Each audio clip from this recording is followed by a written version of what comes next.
जय श्री राम मित्रों। एक बार भगवान शंकर के अंशभूत महर्षि दुर्वासा पृथ्वी पर विचर रहे थे। घूमते घूमते वे एक मनोहर वन में गए। वहाँ एक विद्याधर सुंदरी हाथ में पारिजात पुष्पों की माला लिए खड़ी थी। वह माला दिव्य पुष्पों की बनी हुई थी। उसकी दिव्य गंध से समस्त वन प्रांत सुवासित हो रहा था। दुर्वासा ने विद्याधरी से वह मनोहर माला मांगी। विद्याधरी ने उन्हें आदरपूर्वक प्रणाम करके वह माला दे दी। माला लेकर उन्मुक्त वेशधारी मुनि ने अपने मस्तक पर डाल ली और पुनः पृथ्वी पर भ्रमण करने लगे। इसी समय मुनि को देवराज इंद्र दिखाई दिए, जो मत वाले ऐरावत पर चढ़कर आ रहे थे। उनके साथ बहुत से देवता भी थे। मुनि ने अपने मस्तक पर पड़ी माला उतार कर हाथ में ले ली।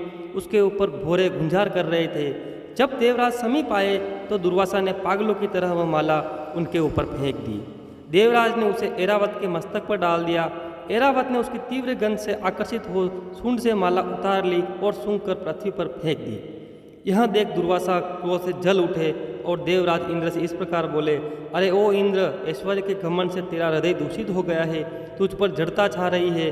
तभी तो मेरी दी हुई माला को तूने आदर नहीं किया। वह माला नहीं, श्री लक्ष्मी जी का धाम थी। माला लेकर तूने प्रणाम तक नहीं किया, इसलिए तेरे अधिकार में स्थित तीनों लोकों की लक्ष्मी शीघ्र ही अदृश्य हो जाएगी। यह शाप सुनकर देवराज इंद्र घबरा गए और तुरंत ही ऐरावत से उतरकर मुनि के चरणों में पड़ गए। उन्होंने दुर्वासा को प्रसन्न करने की लाख चेष्टाएं की, किंतु महर्षि टस से मस न हुए। उल्टे इंद्र को फटकार कर वहाँ से चल दिए। इंद्र भी ऐरावत पर सवार हो अमरावती को लौट गए। तब से तीनों लोकों की लक्ष्मी नष्ट हो गई। इस प्रकार त्रिलोकी के श्रीहीन एवं सत्व रहित हो जाने पर दानवों ने देवताओं पर चढ़ाई कर दी। देवताओं में अब उत्साह कहाँ रह गया था। सबने हार मान ली। फिर सभी देवता ब्रह्मा जी की शरण में गए। ब्रह्मा जी ने उन्हें भगवान विष्णु की शरण में जाने की सलाह दी तथा सबके साथ वे स्वयं भी क्षीर सागर के उत्तर तट पर गए। वहां पहुंचकर ब्रह्मा आदि देवताओं ने बड़ी भक्ति से भगवान विष्णु का स्तवन किया। भगवान प्रसन्न होकर देवताओं के सम्मुख प्रकट हुए। उनका अनुपम तेजस्वी मंगलमय विग्रह देखकर देवताओं ने पुनः स्तवन किया।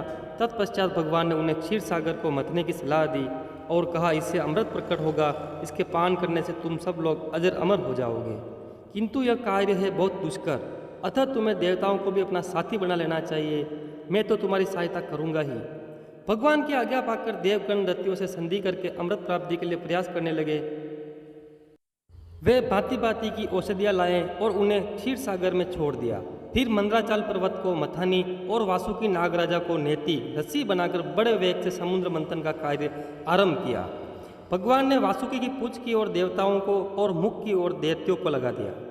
मंथन करते समय वासुकी की निश्वासाग्नि से झुलसकर सभी दैत्य निस्तेज हो गए और उसी निश्वास वायु से विक्षिप्त होकर बादल वासुकी की पूंछ की ओर बरसते थे, जिससे देवताओं की शक्ति बढ़ती गई। भक्त वत्सल भगवान विष्णु स्वयं कच्छप रूप धारण कर क्षीर सागर में घूमते हुए मंदराचल के आधार बने हुए थे। वही एक रूप से देवताओं में और एक रूप से दैत्यों से मिलकर नागराज को खींचने में भी सहायता देते थे, तथा एक अन्य विशाल रूप से जो देवताओं और दैत्यों को दिखाई नहीं देता था, उन्होंने मंदराचल को ऊपर से दबा रखा था। इसके साथ ही वे नागराज वासुकी में भी बल का संचार करते थे और देवताओं की भी शक्ति बढ़ा रहे थे। इस प्रकार मंथन करने पर क्षीर सागर से क्रमश कामधेनु, वारुणी देवी, कल्पवृक्ष और अप्सराएं प्रकट हुई। इसके बाद चंद्रमा निकले, जिन्हें महादेव जी ने मस्तक पर धारण किया। फिर विष प्रकट हुआ, जिसे नागों ने चाट लिया। तदंतर अमृत का कलश हाथ में लिए धन्वंतरि का प्रादुर्भाव हुआ।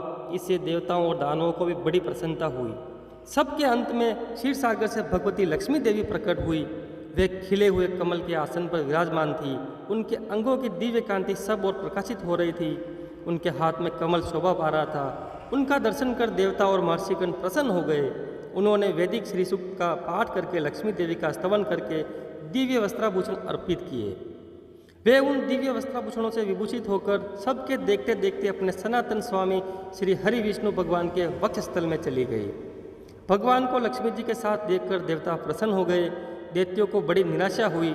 उन्होंने धन्वंतरि के हाथ से अमृत का कलश छीन लिया, किंतु भगवान ने मोहिनी स्त्री के रूप में उन्हें अपनी माया द्वारा मोहित करके सारा अमृत देवताओं को ही पिला दिया। तदंतर इंद्र ने बड़ी विनय और भक्ति के साथ श्री लक्ष्मी जी ने देवताओं को मनोवांछित वरदान दिया। दोस्तों, आपको भी अगर सनातन और पौराणिक कथा और कहानियाँ सुनने का अगर शौक़ है तो आप मेरे चैनल को सब्सक्राइब जरूर करें। धन्यवाद दोस्तों, आपका दिन शुभ हो। मंगलमय हो। राधे राधे।